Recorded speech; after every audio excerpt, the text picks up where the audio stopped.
Hello bachcho, let's read the question. So the question here says that for transformation with recombinant DNA, the bacterial cell first must be made competent, which means option A के अंदर दिया गया है should increase their metabolic reactions, B में दिया गया है should decrease their metabolic reaction, सी में दिया गया है increased efficiency with which the DNA enters into the bacterium and D part में दिया गया है ability to divide fast.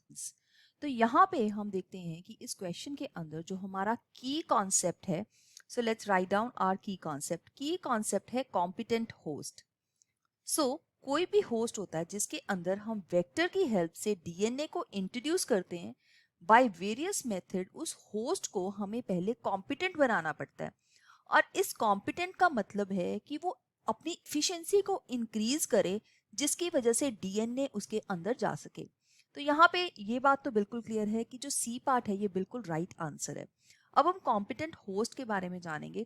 तो एक होस्ट जो होता है, जो कि कोई भी सेल हो सकता है, बैक्टीरियल सेल, यहाँ पे हमने देखा है, यहाँ पे क्वेश्चन में लिखा है बैक्टीरियल सेल, तो इसको कॉम्पिटेंट हम किस तरह से बनाएंगे.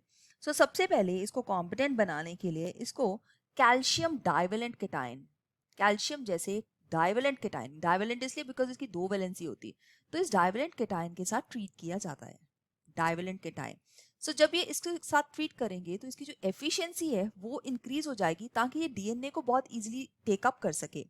अब इसके बाद एक और मेथड होता है जिसको कहते हैं heat shock method. Heat shock method. तो हीट शॉक मेथड में क्या किया जाता है, पहले सेल्स को इंक्यूबेट किया जाता है आइस के ऊपर.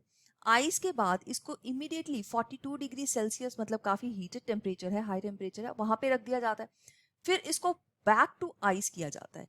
इसकी वजह से जो पोर्स हैं इसकी सेल मेम्ब्रेन के अंदर वो ओपन हो जाते हैं. Pores in the cell membrane will open. और जैसे ही ये पोर्स ओपन हो जाते हैं तो इससे जो डीएनए है वो इजीली इन पोर्स के थ्रू ट्रांसफर हो जाता है. हाँ, जब एक होस्ट है जो उसको हम कॉम्पिटेंट बना चुके हैं इन मेथड से, उसके बाद हम डिफरेंट मेथड्स जिस तरह से माइक्रो इंजेक्शन, एक छोटे से इंजेक्शन की हेल्प से इस डीएनए को इसके अंदर ट्रांसफर कर सकते हैं. सेकेंड मेथड जो हमारे पास है वो है जीन गन, जिसको हम बायोलिस्टिक्स बोलते हैं, या हम किसी डिसआर्म्ड पैथोजन की हेल्प से इसको इसके अंदर ट्रांसफर कर सकते हैं. तो यहाँ पे हम देखते हैं कि जो हमारा इसका मेन पर्पस है कॉम्पिटेंट बनाने का, उसका सिर्फ ये है कि डीएनए को बैक्टीरियम के अंदर इजीली एंटर कराया जा सके. अब इसको कॉम्पिटेंट बनाने का इस वजह से भी इसको जरूरत है क्योंकि जो डीएनए होता है वो एक तरह का हाइड्रोफिलिक मॉलिक्यूल होता है. So this is DNA is hydrophilic, जबकि जो सेल मेम्ब्रेन होती है वो होती है hydrophobic because of the presence of lipids. तो मेम्ब्रेन जो है वो हाइड्रोफोबिक होने की वजह से डीएनए उसके अंदर डायरेक्टली एंटर नहीं कर सकता, इसलिए हमें सेल्स को कॉम्पिटेंट बनाना पड़ेगा. बाकी इसमें लिखा हुआ should increase their metabolic reaction, ये रॉन्ग है. Should decrease their metabolic reaction, ये भी रॉन्ग है.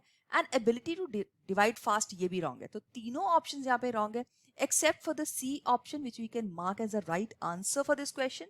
So let's highlight this part कि ये इंक्रीज करने के लिए एफिशिएंसी को, ताकि बैक्टीरियम के अंदर जो डीएनए वो इजीली ट्रांसफर हो सके. So I hope you have understood it well. All the best. Thank you.